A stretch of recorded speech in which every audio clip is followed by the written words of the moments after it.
Hello friends, कैसे हैं आप लोग। आई थिंक आप सभी बढ़िया होंगे। अपना ध्यान रखिएगा। फ्रेंड्स, आज की जो हम क्लास लेके आए हैं जिसमें हम करने वाले हैं ग्रेविटेशन, गुरुत्वाकर्षण। गुरुत्वाकर्षण बहुत ही इम्पोर्टेंट चैप्टर है।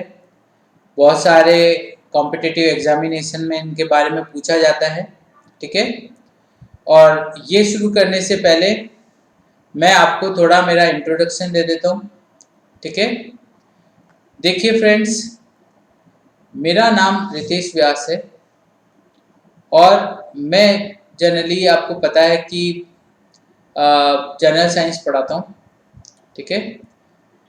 व्यास ट्यूटोरियल जोधपुर, यहाँ पर एक कोचिंग इंस्टीट्यूट है, वहाँ पर मैं एकेडमिक डायरेक्टर के पोस्ट पर हूँ।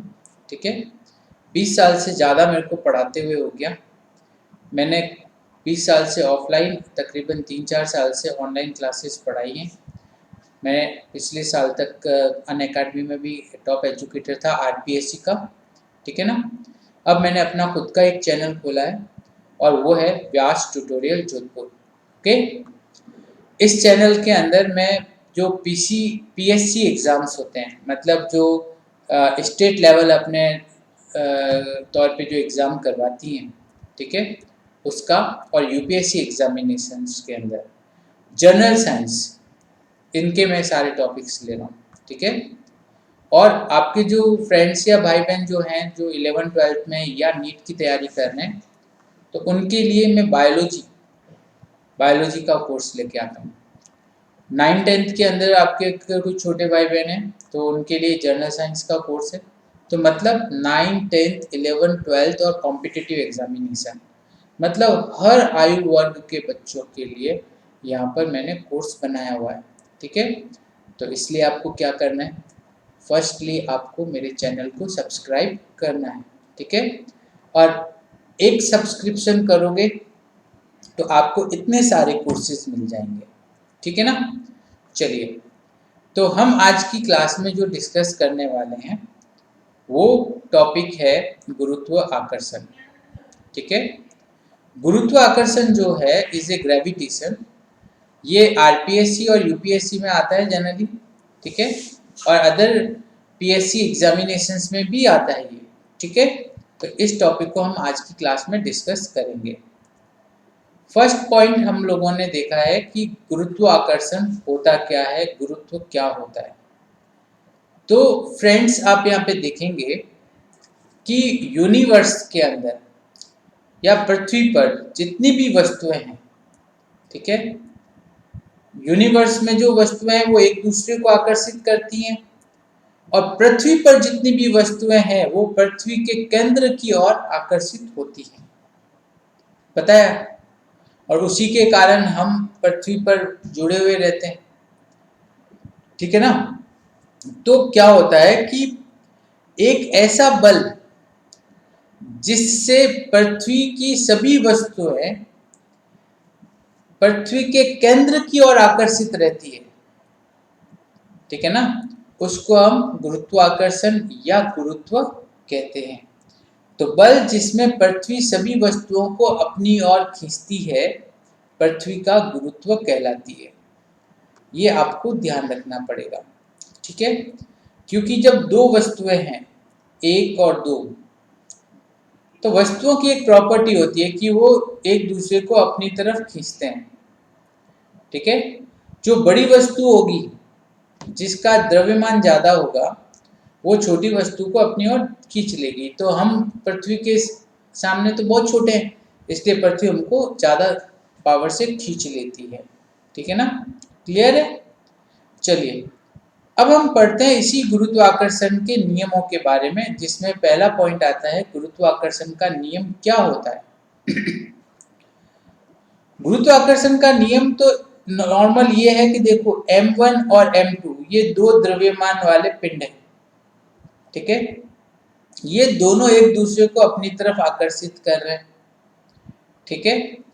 तो इनका जो आकर्षण होता है, ठीक है, इनका जो आकर्षण होता है वो इनके द्रव्यमानों के, जो इनके द्रव्यमान है ना, m1 और m2, इनके गुणनफल के समानुपाती होता है। गुणनफल मतलब इनके द्रव्यमान को मल्टीप्लाई कर दो, उसके समानुपाती होगा। साथ में इनके मध्य की ये जो दूरी है r है, कहीं पे d लिखी हुई होती है, तो इस दूरी के वर्ग के व्युत्क्रमानुपाती होती है। मतलब हम ये मान सकते हैं कि एक ऐसा आकर्षण बल है F, ठीक है, जो समानुपाती है m1 इंटू m2 के गुणनफल के, ठीक है। दूसरा ये जो बल है, ये व्युत्क्रमानुपाती है 1/r² के।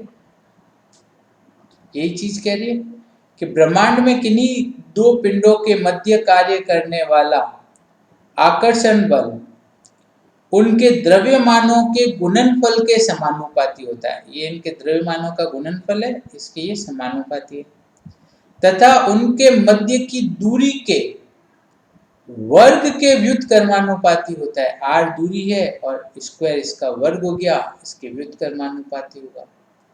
अब मित्रों आपको ये तो पता है ना कि जब हम इन दोनों को जोड़ेंगे तो क्या आ जाएगा, m1 m2 अपॉन r², यही आएगा, यही आएगा, ठीक है। तो यहाँ पर m1 और m2 दो द्रव्यमान वाले पिंड है और r इनके मध्य की दूरी है और इनमें लगने वाला आकर्षण बल F है। चीज समझ में आ गई? चलिए अब हम आते हैं इसके फॉर्मूला के ऊपर। अब हमने फॉर्मूला तो ये देख लिया कि भाई F जो है वो समानुपाती है m1 m2 अपॉन r² के, ये हमने देखा। अब क्वेश्चन बनता है कि सर ये G कहाँ से आ गया? तो मित्रों आपको पता है कि जब हम समानुपाती का निशान हटाते हैं और इस निशान को हटाकर हम जब बराबर का निशान लगाते हैं तो हमें एक स्थिरांक देना पड़ता है, एक नियतांक देना पड़ता है। तो G वही एक नियतांक है जो कांस्टेंट रहता है, ठीक है। और इस G को हम सार्वत्रिक गुरुत्वाकर्षण नियतांक, यूनिवर्सल ग्रेविटेशनल कांस्टेंट के नाम से जानते हैं, ठीक है। इसका मान निश्चित रहता है। अब इसका मान कितना रहता है?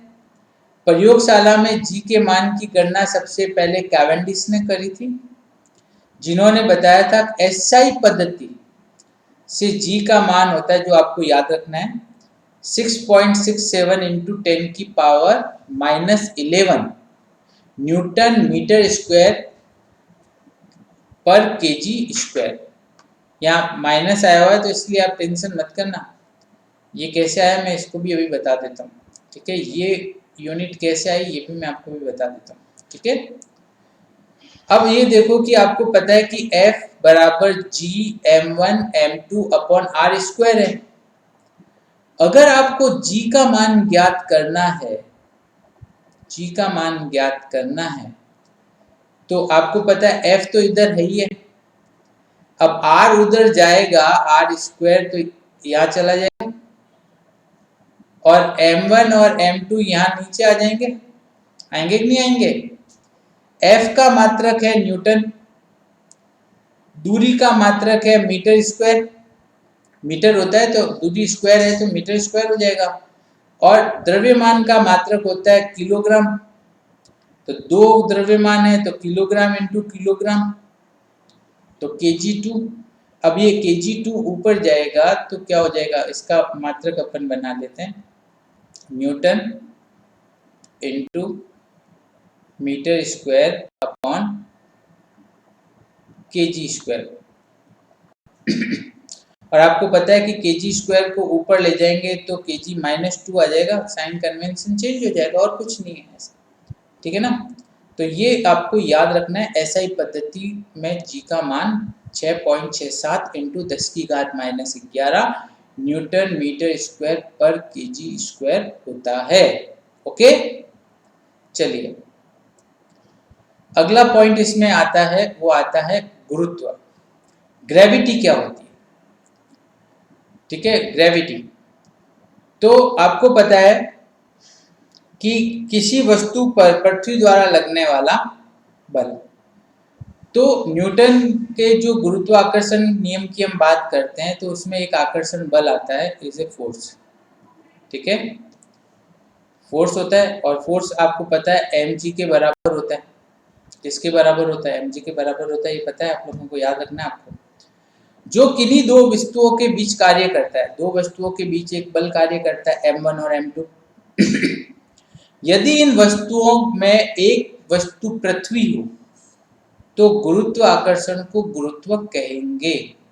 दो वस्तुएं हैं जिसमें एक वस्तु हमारी पृथ्वी है और एक हमें, और यहाँ गुरुत्वाकर्षण चल रहा है।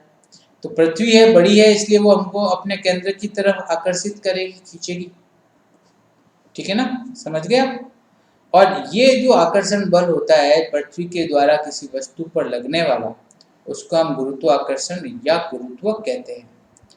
इस गुरुत्व में होता क्या है कि इसके अंदर पृथ्वी वस्तु को अपने केंद्र की ओर खींचती है। कहाँ खींचती है? केंद्र की ओर खींचती है। ठीक है, अगर हम किसी वस्तु को ऊपर की तरफ फेंकें तो वो वापस पृथ्वी की सतह पर आकर गिर जाएगी, क्योंकि उस पर गुरुत्वाकर्षण बल लग रहा है जो केंद्र की तरफ है। ठीक है, तो मुक्त रूप से फेंकी गई वस्तु वापस पृथ्वी की सतह पर आकर ही गिरती है।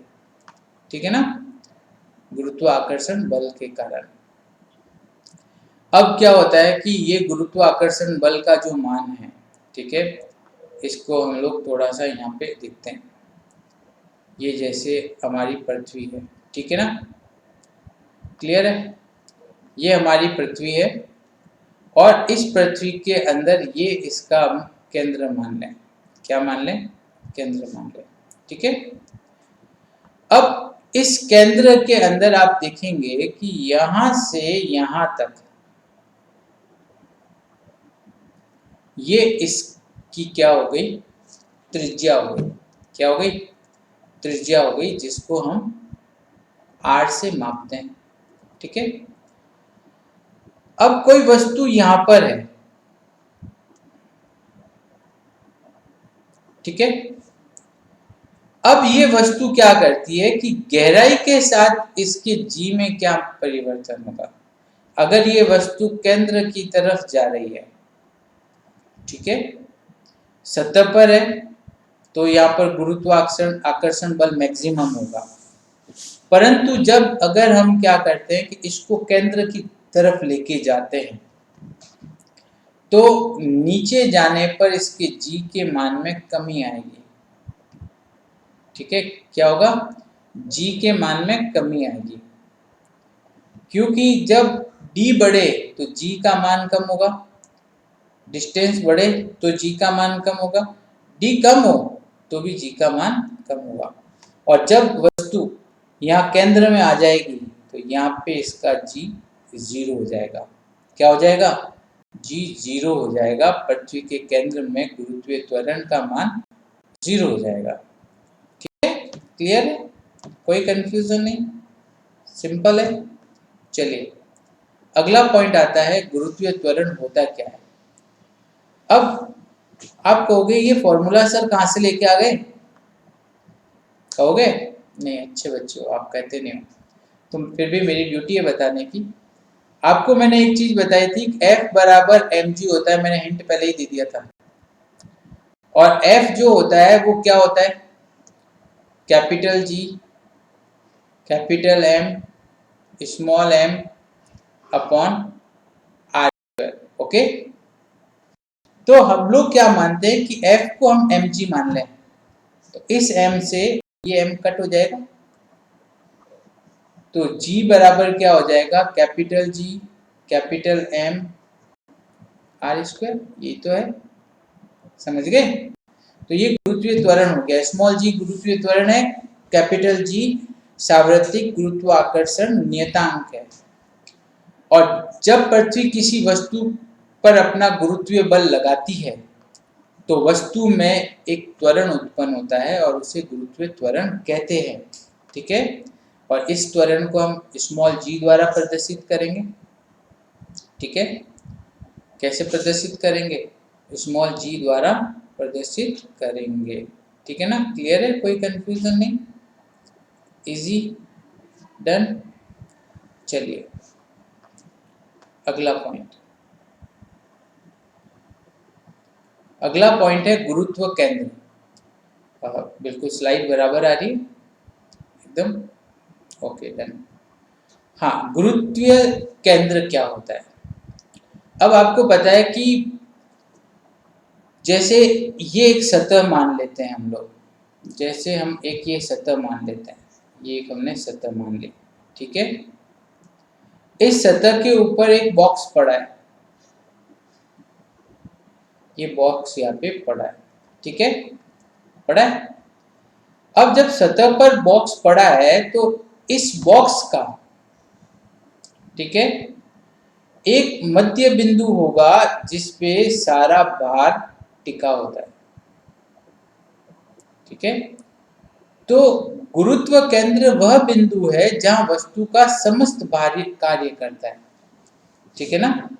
जहां पे समस्त भार कार्य करेगा उसे ही हम लोग गुरुत्व केंद्र कहते हैं, ठीक है।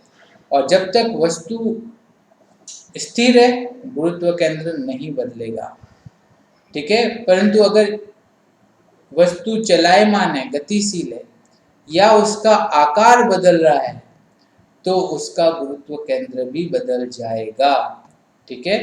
यह हमेशा वस्तु का भार गुरुत्व केंद्र के ठीक नीचे की ओर कार्यरत रहता है, ठीक है, डन। चलिए अगला पॉइंट, सॉरी एक्सक्यूज मी, अगला पॉइंट आता है गुरुत्वीय त्वरण जी। और गुरुत्वीय आकर्षण का जो गुरुत्वाकर्षण बल का जो स्थिरांक है कैपिटल जी, इसमें क्या संबंध है? ये तो मैंने आपको पहले ही बता दिया था। संबंध क्या बताया था? F बराबर mg होता है, इसका m और इसका m कट हो जाए तो g बराबर capital G capital M upon r square हो जाएगा, ठीक है। तो माना कि पृथ्वी का द्रव्यमान m ही है और उसकी त्रिज्या r ही है। E मतलब अर्थ हो गया, r मतलब रेडियस, m मतलब मास, तथा पृथ्वी का कुल द्रव्यमान उसके केंद्र पर संकेंद्रित है, ठीक है ना। तो माना कोई वस्तु जिसका कि द्रव्यमान स्मॉल m है पृथ्वी तल तथा उससे कुछ ऊंचाई पर स्थित है, या तो पृथ्वी तल पर है या उससे कुछ ऊंचाई पर है, कुछ ऊंचाई पर होने पर हम उसे पृथ्वी तल ही मानेंगे, ठीक है ना। तो पृथ्वी की त्रिज्या के सापेक्ष पृथ्वी तल से वस्तु की दूरी उपेक्षणीय है। उपेक्षणीय मतलब कि अगर हम लोग माने कि ये एक पृथ्वी है, ठीक है, और एक वस्तु थोड़ी सी ऊपर है तो इस दूरी को हम नगण्य मान लेंगे, उपेक्षणीय मान लेंगे, हम मानेंगे कि वस्तु पृथ्वी पर ही है, ठीक है। अतः वस्तु के पृथ्वी के केंद्र की दूरी आर ई ही रहेगी, मतलब जो नॉर्मल है सतह से रहेगी वही मानी जाएगी, ठीक है, उसके बराबर ही मानी जाएगी, ठीक है ना, क्लियर है, कोई कंफ्यूजन नहीं। और गुरुत्वाकर्षण नियम के अनुसार पृथ्वी द्वारा वस्तु पर लगाया गया आकर्षण बल क्या होगा? F बराबर capital G capital M R square, ठीक है ना। और यही गुरुत्वीय त्वरण का और कैपिटल G का संबंध है। चलिए अब ये पॉइंट बार बार पूछा जाता है, गुरुत्वीय त्वरण G ऑन मून, G का जो मान है वो चंद्रमा पे क्या है? जो चंदा मामा है ना उनके ऊपर गुरुत्वीय त्वरण का मान क्या है? तो आपको पता है कि G स्मॉल g क्या है? Capital G capital M upon R square. अब आपको कैपिटल G का मान तो सबको पता है 6.67 इंटू 10 की पावर -11। मून का मास और मून का रेडियस ये आपको पता करना है। तो इसमें क्या है कि देखो मून का जो मास है वो दिया हुआ है, दिस इज 7.4 इंटू 10 की पावर 22 kg, और इसका जो रेडियस है वो दिया हुआ है 1.75 इंटू 10 की पावर 6 मीटर, ठीक है। और इसका गुरुत्वाकर्षण का जो स्थिरांक है वो तो आपको पता ही है, 6.67 इंटू 10⁻11।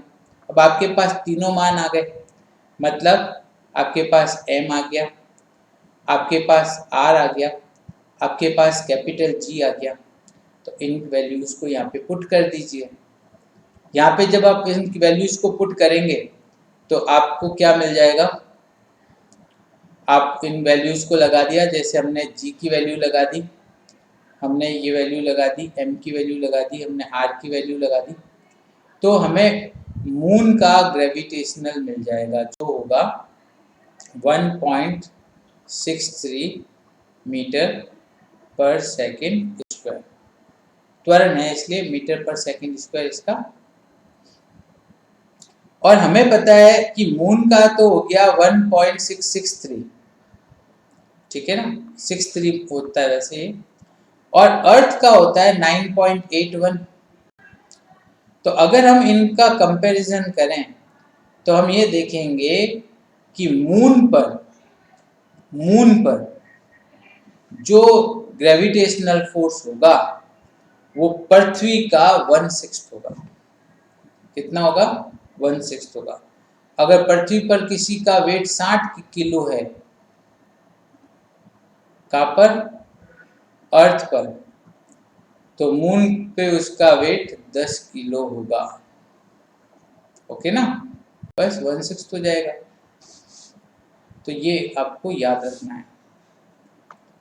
चलिए, क्योंकि एमसीक्यूज क्वेश्चन आते हैं उनमें जनरली यही पूछा जाता है, तो डेरिवेशंस तो आपसे कराए नहीं जाएंगे। किसी ग्रह के चारों ओर, आपने पता है कि हमारा पृथ्वी है और पृथ्वी के चारों तरफ एक नेचुरल सैटेलाइट घूमता है, उपग्रह घूमता है, जिसको हम चंद्रमा कहते हैं। तो किसी ग्रह के चारों तरफ परिक्रमा करने वाले पिंड को उस ग्रह का उपग्रह कहते हैं। हमारा उपग्रह चंद्रमा है, वो प्राकृतिक है, पर आर्टिफिशियल कृत्रिम रूप से कई सारे चंद्रमा जैसे उपग्रह हमारे चारों तरफ घूमते रहते हैं। ठीक है, हमें पता है कि चंद्रमा पृथ्वी का एक प्राकृतिक उपग्रह है और मनुष्यों द्वारा बनाए गए उपग्रह कृत्रिम उपग्रह होते हैं जो भी लगातार पृथ्वी की परिक्रमा करते हैं। ठीक है, अब हम लोग बात करते हैं कि उपग्रह होते कितने प्रकार के हैं, जिसमें पहला आता है तुल्यकारी उपग्रह या भूस्थायी उपग्रह। मतलब ये जनरली ऐसा होता है जो भूस्थायी होता है, मतलब इसका भी जो परिक्रमण काल होता है वो पृथ्वी के परिक्रमण काल के बराबर होता है। जैसे पृथ्वी 24 घंटे में एक चक्कर लगाती है तो ये भी 24 घंटे में एक चक्कर लगा लेगा। तो ऐसा उपग्रह जो पृथ्वी के अक्ष के लंबवत पश्चिम से पूर्व की ओर पृथ्वी की परिक्रमा करे, ठीक है, तथा जिसका परिक्रमण काल पृथ्वी के परिक्रमण काल के 24 घंटे के बराबर होता है, इसे हम तुल्यकाली, तुल्य मतलब समानकाली उपग्रह कहते हैं। ठीक है ना। ऐसे उपग्रह जनरली हम लोग प्रयोग में क्यों लाते हैं कि जैसे आपको पता है दूरदर्शन है, अब जैसे क्या हो रहा है कि ये पृथ्वी है और ये उपग्रह, ये लगातार पृथ्वी के साथ घूमेगा, पृथ्वी जिस स्पीड से घूमेगी उस स्पीड से ही ये घूमेगा। अगर इन स्पीड में फर्क आ गया तो ये होगा कि टीवी चलते चलते बंद हो जाएगा कि भाई हमारे पास जो भी संकेत हैं वो आने बंद हो गए, सिग्नल आने बंद हो गए। ठीक है ना। तो इसलिए क्या होता है, जो दूरदर्शन है या जो टीवी है, आजकल जो टाटा स्काई वगैरह लगते हैं, उनके अंदर ये ऐसे उपग्रह होते हैं जो तुल्यकालिक उपग्रह होते हैं। ठीक है ना, जिससे हम कई तरह के प्रोग्रामों को देख सकते हैं।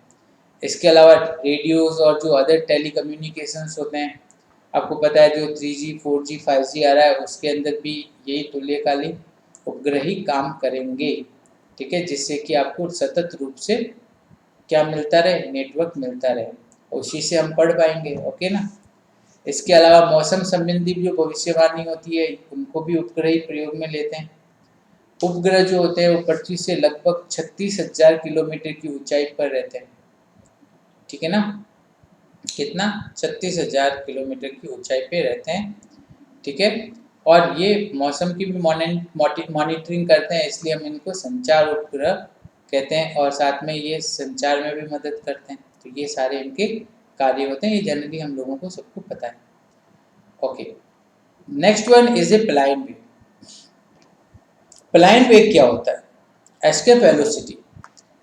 ये प्लाइन वेग वो वेग है जिस वेग से अगर किसी वस्तु को फेंका जाए तो वो पृथ्वी के गुरुत्वाकर्षण से बाहर चला जाएगा। ठीक है ना? किसी वस्तु को अगर हम एक वेग से फेंकते हैं तो वो क्या करेगा कि पृथ्वी के गुरुत्वाकर्षण से बाहर चला जाएगा। ठीक है ना? तो देखो कि जब वस्तु गुरुत्वीय क्षेत्र को पार कर अंतरिक्ष में चला जाए तो पृथ्वी पर वापस नहीं आए तो इस न्यूनतम वेग को हम पलायन वेग कहते हैं। होता कितना है पलायन वेग? 11.2 किलोमीटर पर सेकेंड। एक सेकंड के अंदर 11.2 किलोमीटर की अगर स्पीड कोई वस्तु ले ले तो वो हमारे गुरुत्वाकर्षण से बाहर चली जाएगी। ठीक है? अब देखो, वायुमंडल की उपस्थिति और अनुपस्थिति पलायन वेग पर निर्भर करती है। ठीक है? बहुत कम पलायन वेग होने के कारण चंद्रमा पे कोई भी वायुमंडल नहीं है। ठीक है ना? क्योंकि पलायन वेग के कारण ही पृथ्वी पर वायुमंडल है, और जिन जगहों पर वायुमंडल है वहाँ पलायन वेग है, जहाँ वायुमंडल नहीं है वहाँ पलायन वेग भी नहीं है। समझ गए? अब एक पॉइंट आता है, बार बार पूछा जाता है कंपटीशन के अंदर, वो आता है उपग्रहों में भारहीनता। आपको पता है कि जब कोई व्यक्ति उपग्रह में जाता है तो उस पर उसका वेट नहीं होता, उसमें वो भारहीन महसूस करता है अपने आप को। ठीक है? परंतु जब वो मून पे जाता है तो उसका कुछ भार होता है। उसका कारण है उनका आकार। मून का आकार बड़ा है, मनुष्य का आकार उसके कंपेरेटिव छोटा है, तो उस पर गुरुत्वाकर्षण लगेगा, उसमें कुछ भार होगा, पर पृथ्वी की अपेक्षा 1/6 होगा। परंतु जो कृत्रिम उपग्रह है, ठीक है ना, जो कृत्रिम उपग्रह है इसके अंदर जो भी व्यक्ति है या वस्तु है वो भारहीनता अनुभव करती है। ठीक है ना? क्यों? कि जो उपग्रह का तल है वो यात्री पर जो प्रतिक्रिया बल लगाता है वो तकरीबन नकारात्मक शून्य होता है। ठीक है? इसलिए क्या होता है, वहां पर वो भारहीन महसूस करता है, और इसीलिए कृत्रिम उपग्रह के अंदर यदि कोई व्यक्ति पानी पीना चाहेगा, ठीक है, तो पानी को ग्लास से तो नहीं पी पाएगा, क्योंकि डालेगा तो फैल जाएगा। इसलिए क्या करते हैं कि वो उनके पास स्क्वीजिंग ट्यूब्स होती हैं, ठीक है, या स्ट्रॉ होती है, उससे पानी पीते हैं। ठीक है? क्योंकि ग्लास को टेढ़ा करने पर जल बूंदों के रूप में तैरने लग जाएगा। ठीक है? इसलिए जनरली व्यक्ति जो होते हैं भोजन पेस्ट के रूप में और जल को स्ट्रॉ से पीते हैं। ठीक है? चलिए, अब यह देखो कि चंद्रमा भी पृथ्वी का एक उपग्रह है कि नहीं है, परंतु चंद्र पर भारहीनता नहीं है। कारण क्या? कि चंद्रमा का द्रव्यमान सामान्य जो दूसरे सैटेलाइट है, उपग्रह है, उनकी तुलना में ज़्यादा है।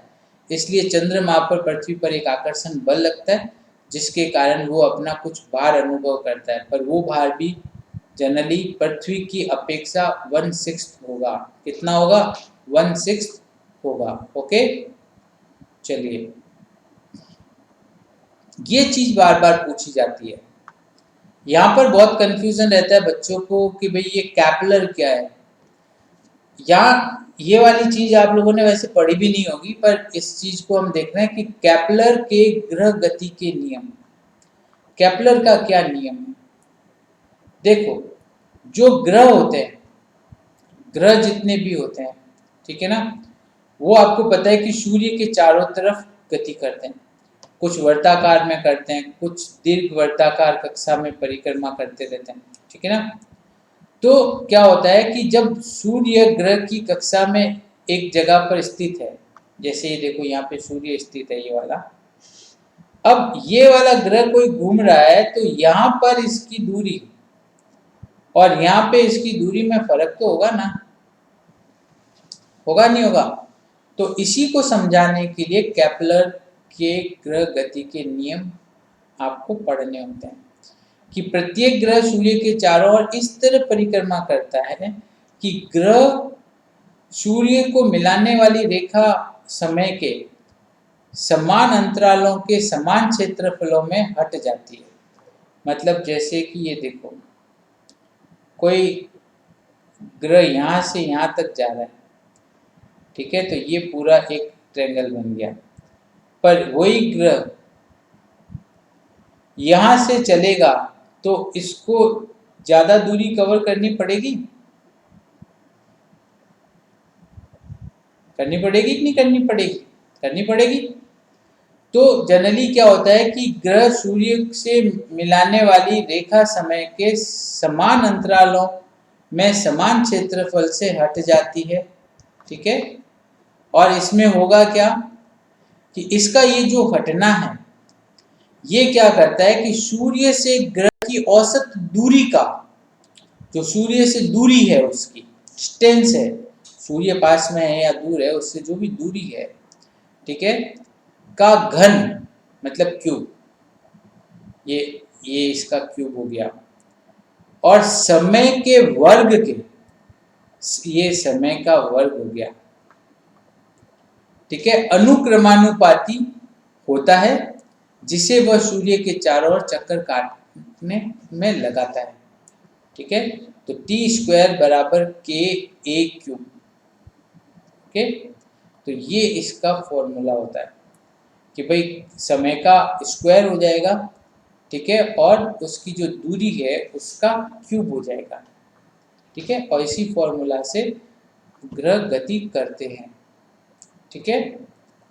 अब कुछ इंपॉर्टेंट पॉइंट है जिनको हम देखते हैं। पहला, पृथ्वी पर वायुमंडल की उपस्थिति गुरुत्व आकर्षण बल के कारण है। अब पृथ्वी के चारों तरफ जो अंतरिक्ष यात्री गति करते हैं, उनकी जो घड़ी होती है वो लोलक घड़ी नहीं होती, वो इलेक्ट्रॉनिक या स्प्रिंग घड़ी होती है। लोलक मतलब पेंडुलम घड़ी नहीं होती, क्योंकि पेंडुलम तो चलेगा ही नहीं, गुरुत्वाकर्षण है ही नहीं। इसके बाद में आता है, अंतरिक्ष यात्रियों को वायुमंडल में उपस्थिति के कारण आकाश काला दिखाई देता है, क्योंकि आकाश का जो रंग है वो वायुमंडल के कारण हमें नीला और लाल दिखाई देता है। वायुमंडल से बाहर चले जाओ तो आकाश का वास्तविक कलर मित्रों काला है। कैसा है? काला है। गुरुत्वीय बल वैद्युत बलों की अपेक्षा बहुत छोटे होते हैं। ग्रेविटेशनल फोर्स जो है वो इलेक्ट्रॉनिक जो फोर्सेस होते हैं उनकी अपेक्षा छोटे होते हैं, इसलिए जी का मान भी बहुत कम होता है। जी का मान कितना है? 6.67 इंटू 10⁻⁻11, इतना छोटा होता है। रीज़न कि इनके अंदर बल भी बहुत छोटे होते हैं ये, ठीक है। चलिए, इसके बाद में और इम्पोर्टेंट पॉइंट आते हैं जिनके ऊपर क्वेश्चन बनते हैं, ये सारे वही हैं। चंद्रमा पृथ्वी का प्राकृतिक उपग्रह है, हमें पता है, परंतु मनुष्य चंद्रमा पर भारहीनता महसूस नहीं करता। इसका कारण है चंद्रमा का द्रव्यमान अधिक होना। चंद्रमा का द्रव्यमान ज्यादा होता है, इसलिए मनुष्य उस पर भारहीनता महसूस नहीं करता। वहां पे मनुष्य का भार 1/6 होता है। कितना होता है? पृथ्वी की अपेक्षा 1/6 होता है। दूसरी तरफ कृत्रिम उपग्रह का द्रव्यमान बहुत कम होता है, ये मैंने आपको बता ही दिया, इसलिए वहां पर गुरुत्वाकर्षण बल नगण्य होता है और वहां पर व्यक्ति भारहीनता महसूस करता है, ठीक है। इसके बाद में ग्रह सूर्य के चारों ओर चक्कर लगाते हुए खगोलीय पिंड है, मतलब ग्रह सूर्य के चारों तरफ चक्कर लगाते हैं, ठीक है, और एक पूरा मंडल बनाते हैं जिसे हम सौर मंडल कहते हैं। और सौर मंडल में यहाँ 9 ग्रह हैं। अब इसमें कुछ चीजें और देख दीजिए कि बुध और प्लूटो ये 2 ऐसे ग्रह हैं, ठीक है ना। इनको छोड़कर जितने भी ग्रह हैं वो सूर्य के चारों ओर वर्ताकार पथ में चक्कर लगाते हैं। वर्ताकार मतलब एकदम गोलाकार, और ये थोड़ी दीर्घ वर्ताकार पथ में चक्कर लगाते हैं। भूस्थायी उपग्रह मैंने आपको बताया था, वो होते हैं जो पृथ्वी के सापेक्ष चलते रहते हैं, वो भी 24 घंटे में अपना पूरा चक्कर करते हैं। इनको हम तुल्यकालिक उपग्रह भी कहते हैं, और ये हमें सूचनाओं का, ठीक है, हमें विभिन्न प्रकार के जो सिग्नल्स होते हैं वो देने का काम करते हैं, जिससे टेलीफोन, टीवी, ठीक है, इन सब को हम उपयोग कर सकते हैं। और इसके बाद में भूस्थायी उपग्रह कक्षा को पार्किंग कक्षा कहते हैं। जहाँ पे भूस्थायी उपग्रह को लगाया जाता है उसे पार्किंग कहते हैं। पार्क हो गया भाई, अब वो अपने साथ साथ ही चलता रहेगा, ठीक है ना। इसके अलावा आप कंपेयर करें, एक हाथी है जिसका भार बहुत ज़्यादा है, एक चींटी है जिसका भार बहुत कम है। अगर इन दोनों को हमें पृथ्वी के बाहर फेंकना है, ठीक है, तो इनका जो एस्केप वेलोसिटी है, पलायन वेग है, वो 11.2 किलोमीटर होना चाहिए पर सेकंड। कितना होना चाहिए? 11.2 किलोमीटर पर सेकंड होना चाहिए। भार भले कुछ हो वो मैटर नहीं करेगा, साइज कुछ हो वो मैटर नहीं करेगा, वेग ये होना चाहिए। समझ गए? पलायन वेग ग्रह के द्रव्यमान एवं आकार पर निर्भर करता है। ग्रह के आकार पर, ठीक है ना, वस्तु के आकार पर नहीं, ये चीज ध्यान देना, ठीक है। इसलिए बृहस्पति जो ग्रह है इसका पलायन वेग पृथ्वी की अपेक्षा अधिक है क्योंकि वो बड़ा है। चंद्रमा का पलायन वेग पृथ्वी की अपेक्षा कम है क्योंकि वो छोटा है। तो ग्रह बड़ा होगा तो पलायन वेग भी ज्यादा होगा, ग्रह छोटा होगा तो पलायन वेग भी कम होगा। समझ गए? चलिए, और लास्ट पॉइंट, यदि कोई वस्तु अनंत ऊंचाई से गिरती है, बहुत ऊपर ले जाओ और वहां से गिरा दो, तो वो जब पृथ्वी की सतह पर पहुंचेगी तब तक उसका वेग पलायन वेग के बराबर हो जाएगा, 11.2 किलोमीटर पर सेकंड। ये चीज ध्यान रखना, ये क्वेश्चन पूछा गया है। अब घुमा के पूछ लिया क्वेश्चन कि भाई अगर कोई वस्तु को अनंत ऊंचाई से नीचे फेंका जाए तो उसका वेग कितना होगा। अब हमने तो ये पढ़ा है कि हम नीचे से ऊपर जाएंगे तो पलायन वेग ये होगा, पर ऊपर से नीचे आएगा तो भी उसका पलायन वेग सतह पर आते आते 11.2 किलोमीटर पर सेकंड हो जाएगा। समझ गए? तो ये हमारे आज का टॉपिक है गुरुत्वाकर्षण। इसमें हमने जिन चीजों को किया वो सारे पूछे गए हैं आरपीएससी और यूपीएससी के अंदर, रेलवे के अंदर। तो आप इसको बिल्कुल तैयार करिएगा, ठीक है। और दूसरा, अपने सारे फ्रेंड्स को इस चैनल के बारे में जरूर बताइएगा, ठीक है। Bye, have a nice day.